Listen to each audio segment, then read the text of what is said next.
Hi guys, thanks for the introduction. Thanks for asking me to come along and just have a quick chat about men's health, men's mental health, kind of things we can do for ourselves and what we can do for others. But before we start, I'll give you a bit quick introduction to who I am. My name is Richard Turner, or Rich.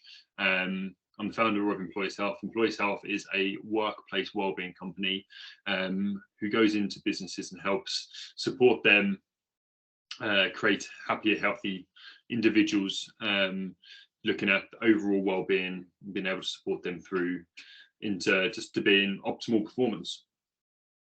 And my background, though, is I've got a degree in sports science.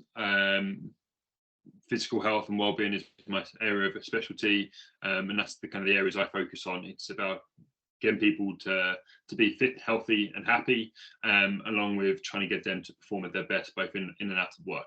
But as you can tell by the photos, I'm a hockey-loving sports enthusiast, and right now with the World Cup being on, it's great that I can work in front of the TV watching every football game going. So I'm pretty happy at the moment. And as you can tell, I'm a mental health advocate, rocking the Movember, supporting people, men's health, mental health, and other mental health charities. Just trying to build awareness around the challenges people face and how they can overcome them. So I'm glad I'm here to be able to help you guys. As I've already said, my computer doesn't really like Teams, so I've got the guys sharing the screens for me. So could you move on for me? So just some statistics on the men's, health issue. And I'll start with the mental health statistics. So 75% of men are at risk. 70% of all suicides are male, and most likely rate ranges between 40 and 49. The other statistics we don't think's on here is it's the highest cause of death in males under 30, and so as you can tell, it's an important area for us to look at when we talk about men's health. 2/3 of men are obese or overweight. 75% of premature deaths, heart disease are male. I read the statistics, so I will move on. But as you can see, if you have a look at those, you can read those, take those in for yourself. So can you go back quickly? Sorry. But the one thing I do want to just to reiterate on is men are most likely to use bad habits to manage their well-being and their health. So they're more likely to smoke, eat too much, drink too much, use it as coping mechanisms, and feel more socially isolated. So yeah, I think it's a good thing to understand that when we look forward to what we're going to talk about today and how we can build healthy coping mechanisms, healthy habits, and how we can implement that into our day-to-day lives for men and being able to support men as well. So I'm ready now for you, Michelle. But to start with, let's look at physical health. And obviously we saw the statistics around it, but it's good to understand what we can do. And there's 8 things which we've kind of noted down for you to take away, and I'll just kind of go through those quickly. First off, give yourself permission to take a break. Attend health screenings, whether that's eye, dental, NHS checks, wherever it might be suitable for you. To look at those habits we spoke about: stop smoking, minimize alcohol intake, be more active, eat well, all of those healthy habits which implement our physical health. Will also implement our mental health as well, just noting that. Schedule appointments for your health. Even if it's just a minor thing, sometimes it's good just to get those checks in, because the earlier we catch these things, the better.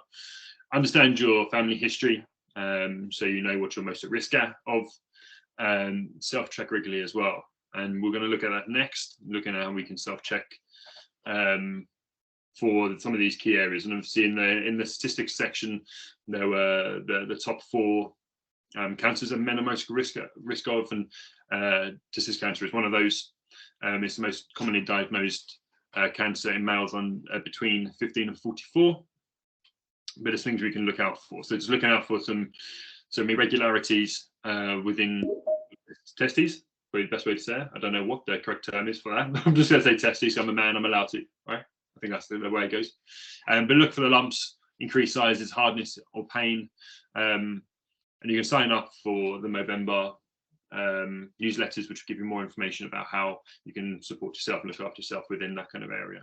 Next section is prostate cancer. It's most commonly diagnosed cancer in males aged over 45. And here are some things to look out for: difficulty starting to urinate, weak flow, feeling your bladder is not emptied, dribbling urine, back pain, hip pain, different types of things. So take a look at that, take a screenshot or a picture of that if you need it. And then the last one is skin cancers. So this is kind of looking at abnormal moles, skin colorings, just being able to understand that could be risks.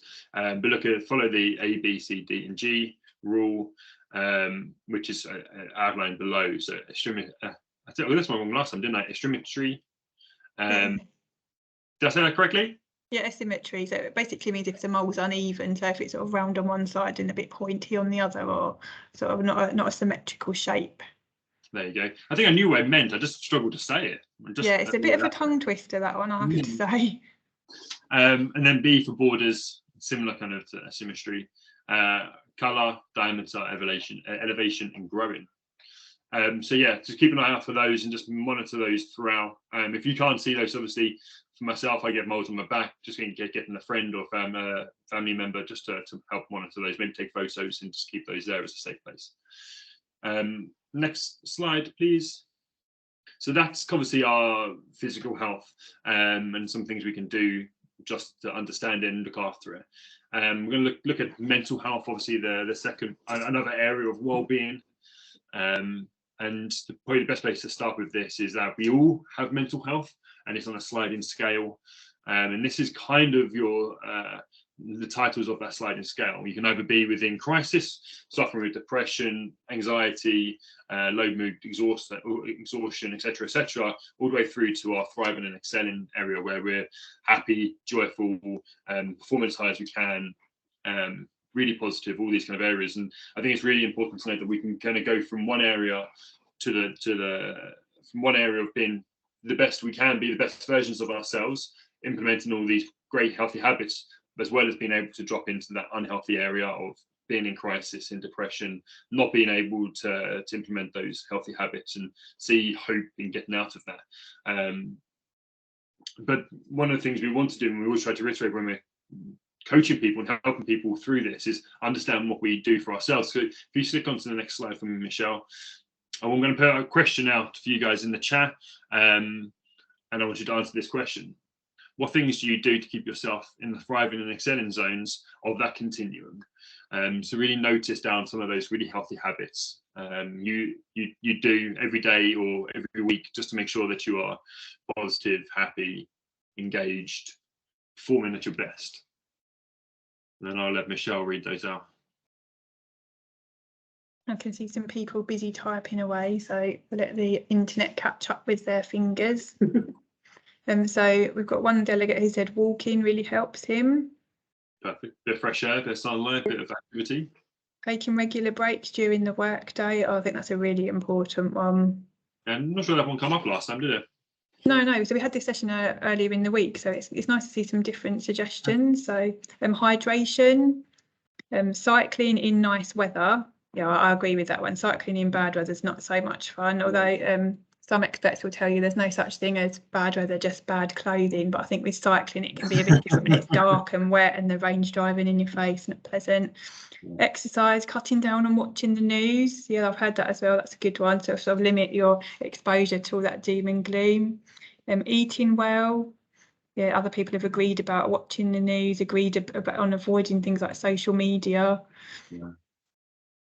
Socialising. Negative media. Yeah, I think it's having those boundaries, isn't it? So healthy boundaries and what information you absorb. Oh, this is a good one. I don't know if we had this last time, actually. Singing. Oh, there you go. Yeah. I can see that. I can see how that works.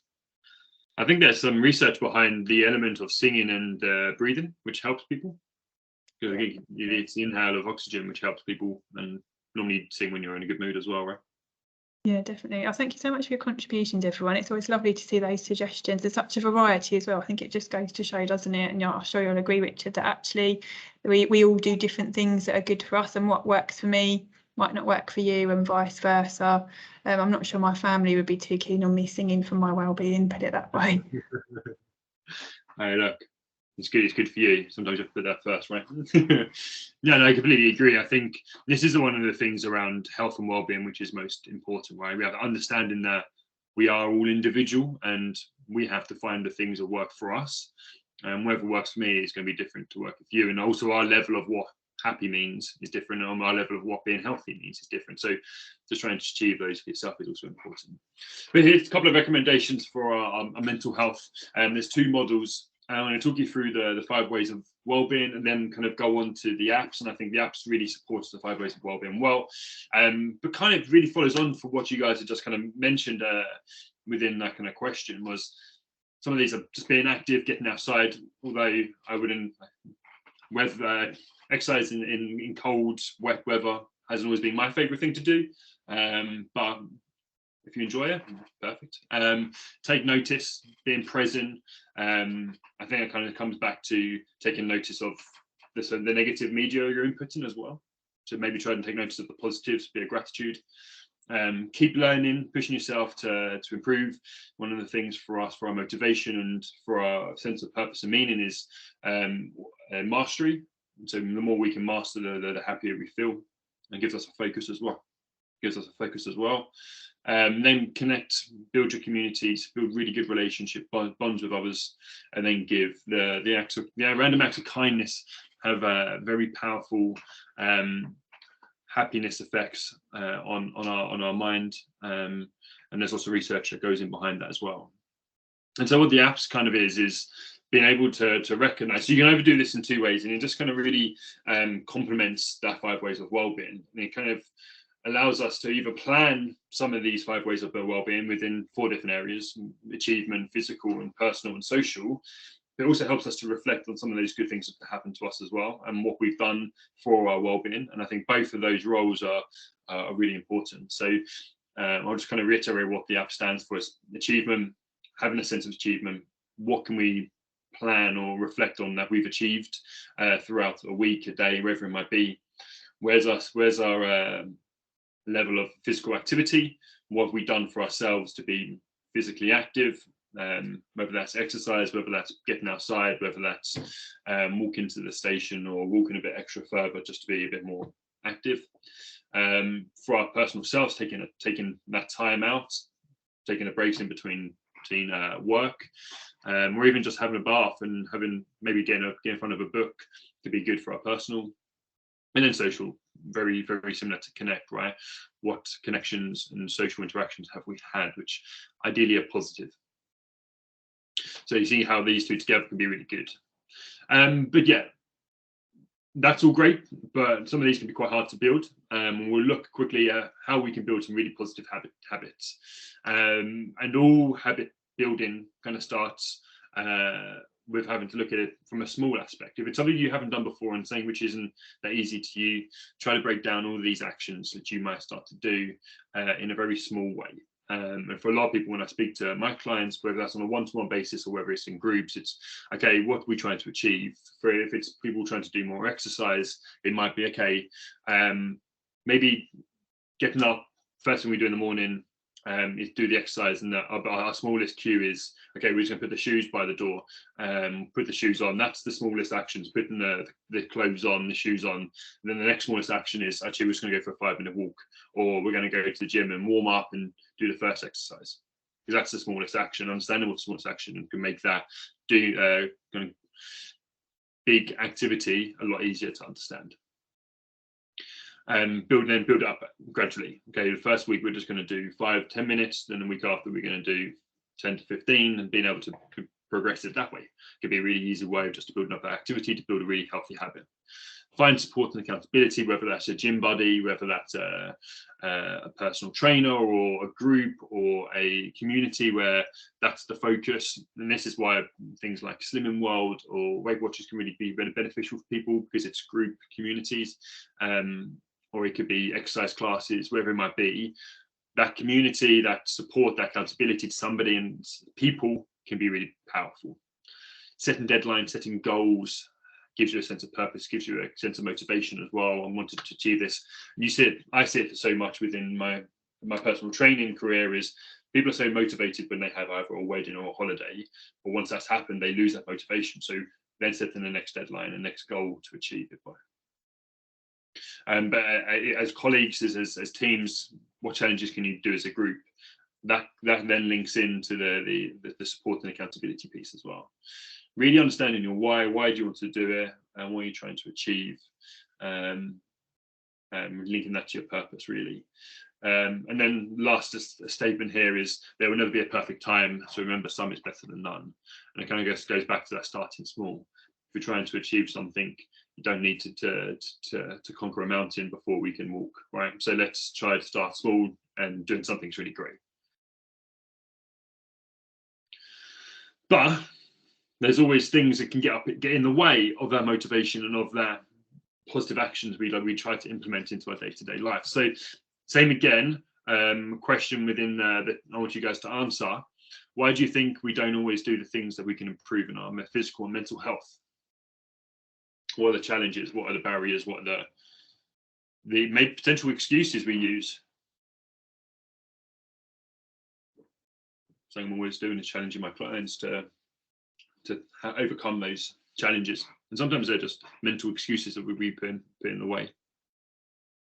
We've got lots of typing going on. So someone has said 2-year-old children. I can imagine that would be a pretty big challenge, and I'm not sure there's an easy answer for that one unless you can involve them in some of your wellbeing activities or get some support with looking after them. And work commitments, lack of energy, lack of motivation. I'll do it tomorrow. Yeah. Motivation one's always going to be one, isn't it? I think the nice one with the 2-year-olds and the kids, it's real big sense of purpose there, a sense of why, which we can link back to show the why we need to do it is so important. Yeah, children with special needs, I can imagine that is a big barrier to being able to look after ourselves. Someone else has said too proud and too busy family life. Sometimes it's difficult to ask for help with things we need support with. Other people taking up our time. The winter months are not good for going out. It's difficult sometimes to adapt your behaviours. I personally found you get into a good habit over the summer, then rain and wind comes along and it's difficult to sort of reinvent what you're doing sometimes. Yeah. Perception that being healthy takes a long time. Yeah. Not fun, not attractive. Got a couple more comments coming through. I'll just hang on before we move on. Yeah, and I think there's a few there, and I think a lot of these kind of come back to time and motivation, internally or externally, which can get in the way. And hopefully we can overcome some of those and try to make them as easy as possible for you to do. And I think I said something earlier on about it's our own levels of personal health. Like, how do we perceive health? What do we perceive health to be? What do we perceive being happy to be? How do we implement that as easy as possible? Yeah, someone said sometimes being on autopilot, so it's difficult to change your habits. And someone said beer is cheaper than the gym. I guess that depends on how expensive the beer is you drink or how cheap the gym is you go to. And what pub you drink at. Yeah. But if you save the money on the beer, you would have the money for the gym. Cheap homebrew, I guess that probably is quite cheap. Maybe we need some home exercise equipment to counteract that. Okay, so yeah, we're going to look at a few different things which kind of come up as potential barriers and how potentially we could overcome those. And so there's a few things here. I probably won't go through all of these, but the ones which kind of come up most was kind of time, motivations, and then maybe the lack of support through being able to help people with children or people who are looking after others. Basically, like I think the most common one or most common kind of challenge I come up with is time, but I think it's a barrier which we are in control of for the majority of it, and so being able to be organized, understand your whys and why you're trying to do things, because if we always put time as an excuse or a barrier, then we're never going to achieve this health. And ultimately, if we don't have our health, we aren't working, we aren't looking after others very well. So it's putting that oxygen mask on first and knowing that if we can do that, we're going to look after others better. And they're going to get the full full person, full us, looking after them and being present for them as well. And then the motivation, I think that's a very personal one, being able to understand to find that why, and then look at maybe what actions we can do to achieve that. And then sometimes you need to be led by the action. Sometimes it isn't easy, right? Getting outside on a cold, dark day and you want to go for a 5K run or even just a half an hour walk, sometimes in the rain isn't fun, but it's healthy. And sometimes we need to do these healthy actions to be healthy and happy. And so sometimes you need to start the action, and hopefully the action might lead to some motivation. But there is a big argument between what comes first, action or motivation. And both of these are important roles. And then lack of support. Can we use our friends, family, communities to help us? And is there activities going on that if you have got kids, there's child groups where actually they can look after the kids whilst you're doing your activity, or as a group of people you can go outside, you can make something of the fact you've all got kids, you're all going to go to this exercise class with the kids and things there, or all going outside for a walk, or being active together with your children, etc., etc., etc. Or hobby groups. It could be anything, right? Like I'm talking about exercise because that's one of my areas of expertise, but it could be going to an arts and crafts group to look after our me time and our happy time. And how would you utilize your community or your friends or your family along to help you with that? But as you can see, there's lots of different things, but try to check out the resources. We're going to provide a load of resources, and try to think out of the box a little bit if you can, and also try to look at your workplace to see what they offer. See here, finances, what staff discounts have you got? Is there any low cost, any support through work for cycle to work, etc., etc., etc.? Do they help you with gym memberships? And so they could be potential supports from your workplace as well. Yeah, someone's just added in the chat, Richard, that they found having someone to exercise or be active with makes it easier. It makes it more enjoyable. So there's that social side of it, that accountability that your mate's waiting to go out for a run or a walk with you. So thank you for sharing that tip. Yeah, and also it doesn't make it so much of a chore. And actually, I'm going to go and hang out with my friends. And sometimes I'm a personal trainer, right? I've done this for 8 years. I trained for 15 years. Sometimes I have to look at going to the gym as going to a place where I get to meet my friends or see people I can have a chat with for 20 minutes. And then I do 30 minutes worth of exercise, 45 minutes worth of exercise. And actually within that 45 minutes exercise, I'm saying hello to a few people, having a chat and having a good time. And it's right. I have to look at it like that. It gives me the motivation to get there. And try to think about what positives there are coming out of that hour you spend doing it, that half an hour you spend doing it. And definitely if you can utilize people within that, because we all like being around people, even the introverts, we all need it.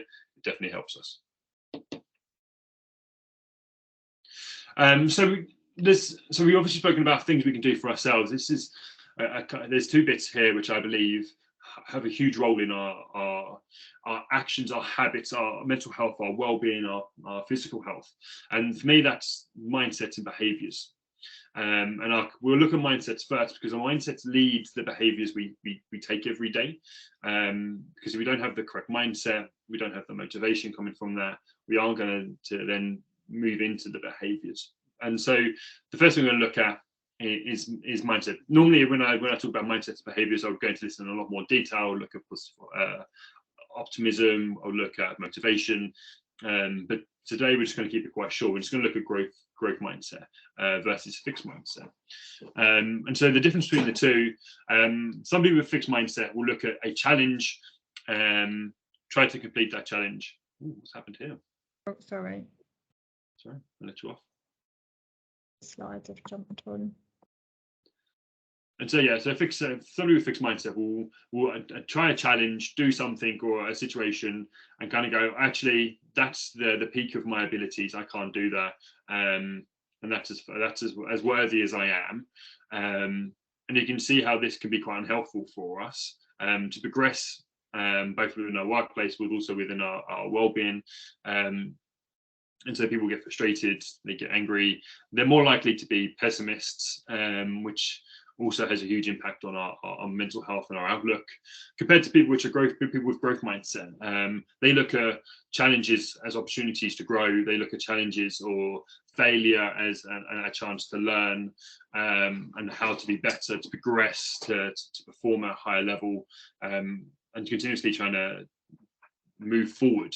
And they're more likely to be optimists. And there's a lot of research behind the power of optimism, both within a work standpoint as well as a personal standpoint.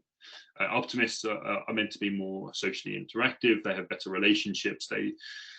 They actually have more luck within promotions. They take more risks. They look at life through rose-tinted glasses, and they look at the positives a lot more than they do the negatives. So it's a huge element, both being an optimist and having growth mindset to our well-being. It's a huge impact on it. So whenever, one of the things I'll challenge you to do, if you come up against a challenge, assess it, understand, okay, well, that's given me this opportunity to learn from it. I can move on, I can progress, and actually this is going to make me a better person. And I always love that saying. Something my dad used to say to me all the time, and I think maybe it's why it's ingrained in me, is, well, it doesn't kill you, it makes you stronger.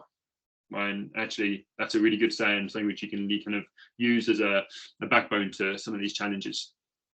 You can learn from everything we kind of do, every interaction, if you really have the power to reflect.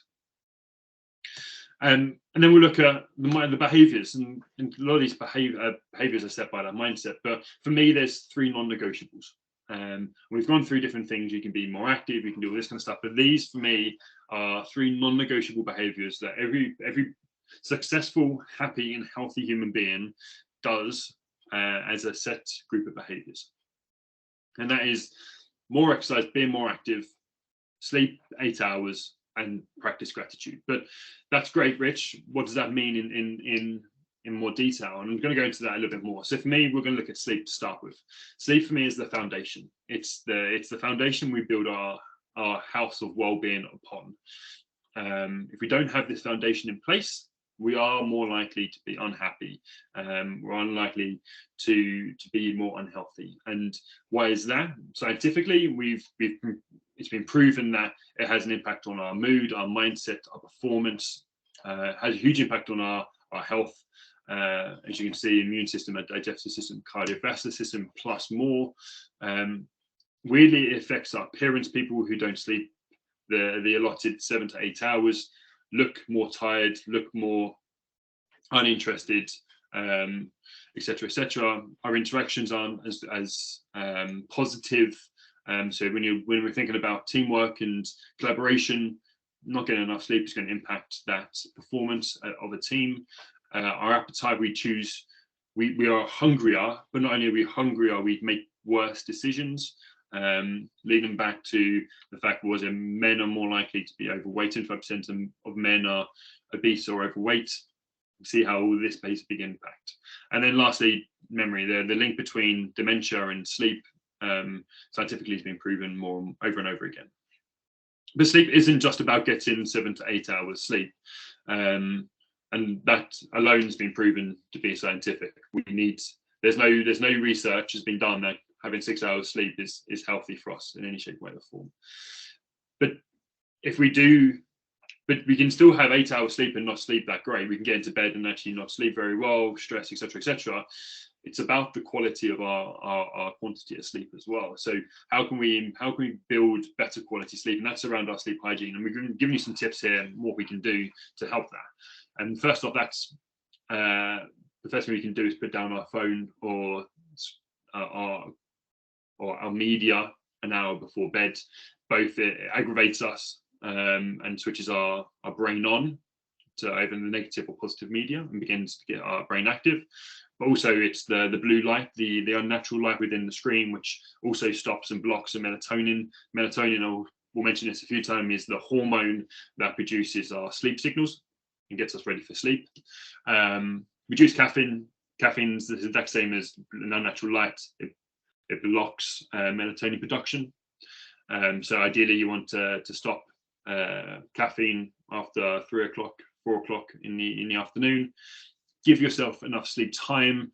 So that's not going to bed at 12 and having to get up at 5 or 6, because that's only 5 to 6 hours, where actually if you're getting up at 6, you need to be in bed by 10. So you're giving yourself enough time to get the 8 hours sleep. Create a routine around that. So as often as possible, we are going to bed at 10 to 6 every night, or 10:30 to 6:30, wherever that might be, trying to create that as a routine. And then lastly, prioritize it, understand and link it to your why, to your purpose, and to these health effects I've just mentioned. Understand that if we don't get it, we aren't going to perform as well, we aren't going to be as happy, we aren't going to be as healthy. And then moving on to the physical activity, similar to sleep, both of these scientifically being proven over and over again to impact our health and well-being. This is our feel-good habit. It's the thing that sets off the happy hormones in our brain to make us feel better. That has benefits for both our mental health and our physical health. As you can imagine, the exercise will build strong bones, build better lungs, better hearts, better blood flow through the body. Both cardiovascular and strength training does that. Increases longevity of life, fights against disease and health risks. But I'm going to touch back on the mental health element of what exercise does. Scientifically, they did some research on 3 groups of people. The first group was a group of people who just did exercise. Sorry, everybody had depression. So it was a group of people with depression, and they assessed the effects of exercise versus the effects of antidepressants. And so the first group did exercise alone. Second group took antidepressants, and the third one did both. And they found actually the biggest impact come from the group of people who just did exercise alone. And so the power of exercise compared to drugs, compared to antidepressants, is powerful. But I'm not advocating people don't take the antidepressants, because they also support. It just shows you the power of exercise. But the support for antidepressants is also super powerful, and it could be the first step you need to take. Anyway, what can we do? This kind of leads back to building habits, right? Understand the whys. Why is it good for us? What's it going to be? What's it going to affect? How's it going to improve our purpose and meaning? Making it as easy as possible. Keep it simple. If you're not somebody which does physical activity or enjoys it, just getting out for a 15-minute walk, or getting out for the 10-minute circuit in the gym is better than doing nothing. The scientific from the government is on a slide earlier. It might be on a slide later on, but they suggest 150 minutes of light exercise, or 2 strength sessions a week, or 75 minutes of intense exercise per week. So try to make it as easy as that. Okay.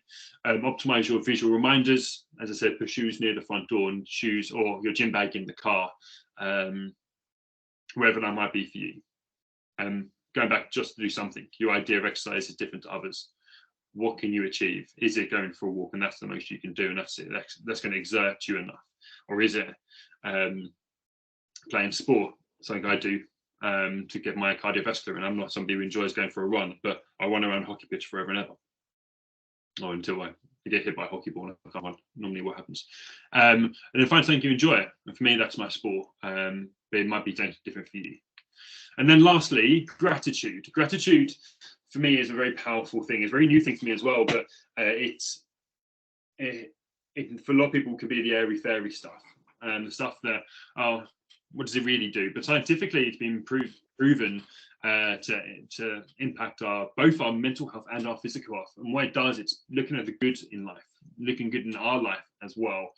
It helps reduce anxiety, depression, and stress, increases the positive thoughts, helps us reflect on the positives in life and the people around you, links us to our purpose and meanings, builds positive relationships. But there's a few different ways you can do that. I've written down 4 different ways here for you. First off, it's daily journaling. Write down 3 things every day that you're grateful for. Family, fresh air, my girlfriend, whatever it could be, right? Anything could be anything. Write down those things, and to make it more powerful, sometimes you can write down why you're grateful for them. Really link that purpose back to you.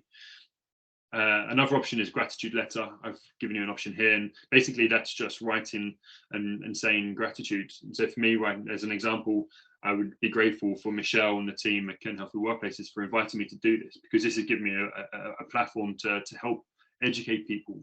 And I'm grateful they asked me and they saw me as somebody which would do a good job here. just that ability to say it. And then not only writing that down for yourself, being able to show that to Michelle and say it to the team, because not only does that make me feel better, it makes them feel better, and actually that builds stronger bonds. Directed gratitude towards a focus in an area. I'm grateful that I play hockey, because that hockey gives me a sense of purpose. It also gives me good bonds, good connections, etc., etc. And then lastly, just being present, being in the moment, taking notice of all the good things around us, being in a room, being present, and okay, all these kind of cool bits around me, the ability I can use a computer to connect with anybody, etc., etc. So I hope those kind of 3 non-negotiables are something which I've made easy enough for you to implement into your day-to-day life, and you can see the benefit of being able to do some of these. And it can be really simple. But we'll move on to supporting others and trying to tackle stigma. And so we've got 5 tips here. First up, just be aware of the models that encourage us to look after our mental health. I know, Michelle, at the end of this, I'll get you just to kind of reiterate some of these things that you guys do for the healthy workplaces and the team things you do for the guys involved in this, but share real life examples of people who are living with mental health issues, promote key mental health messages like everybody has mental health, it's not okay, ask twice campaigns, all these different great things you can do to tackle stigma, to show it's okay to have a mental health challenge or issue. Maybe goes through it and shows that people, so it gives people hope that they can get out of it as well. Identify the key, or identify if you need the additional mental health training. And this is Michelle, where you'll obviously give more information, and listen to others, and learn how to support. And we'll go back onto that in a second. But Michelle, do you want to just touch on any of these? Yeah, thank you, Richard. So as part of your membership of the Kent and Meadow Healthy Workplaces programme, all organisations get an allocation of either mental health first aid or Connect 5 mental health awareness training. If it's not something you've been on before, do speak to your company wellbeing lead, and we're happy to get you onto the next courses in the new year. Also, in terms of suicide prevention, Mid Kent Mind are doing a number of online courses fully funded by KCC, so you can go onto the Mid Kent Mind website and book onto those. And there are also things on the Zero Suicide Alliance and different bits and pieces online which you can widen your knowledge and get more familiar with sort of mental wellbeing tools and models.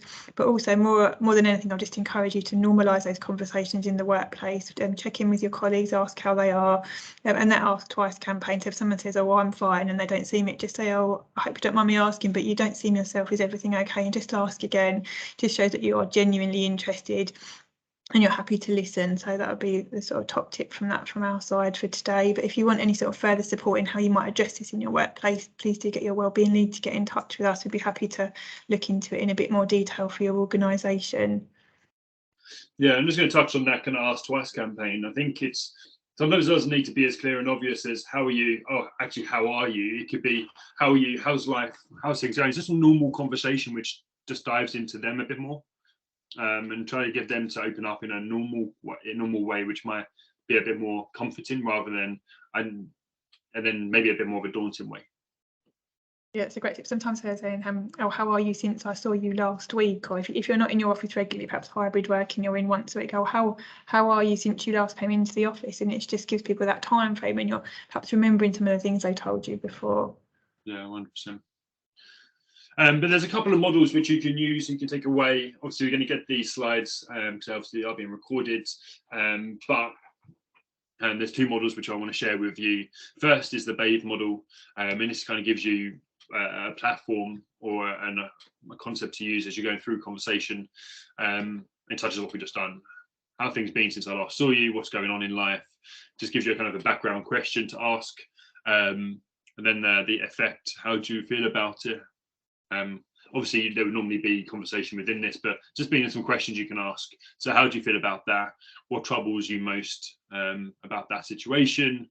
How are you handling it? Empowering them people to figure out ways to support themselves, and then obviously being empathetic all the way through this and listening non-judgmentally as well, and just trying to being kind, being a friend, which are all important things when we're doing this.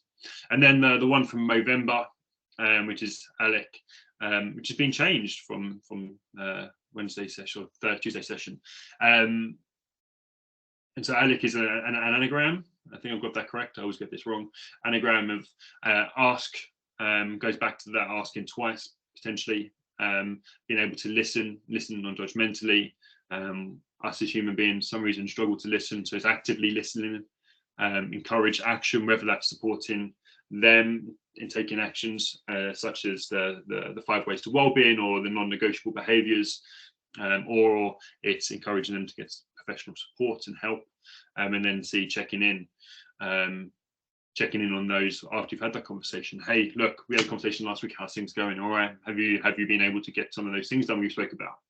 But doing it all from a nice place, I would say, is a key part for this. But I'm going to hand over to Michelle now just to cover up. But thank you everybody for listening to me. Please come and follow me on LinkedIn, Richard Turner. And if you want to ask any questions, please do, and find out a bit more about what we do as well. Thank you so much. Thank you so much, Richard. I didn't mean to interrupt them. I think I've got a little bit of lag.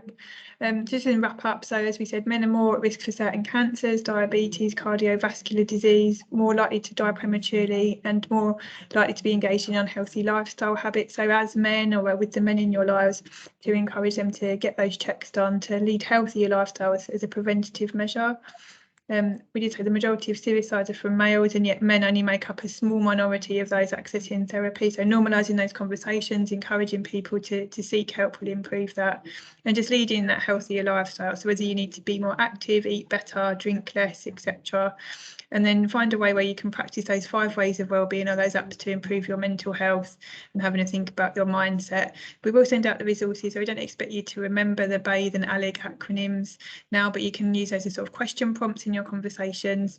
So just as one final activity, if you could just consider one thing from today's session that you can start doing, if you'd like to add that into the chat as we wrap up. It's always nice to see what things you found the most useful, what you might start to do to improve your health and wellbeing, or perhaps to encourage the men in your life to do that.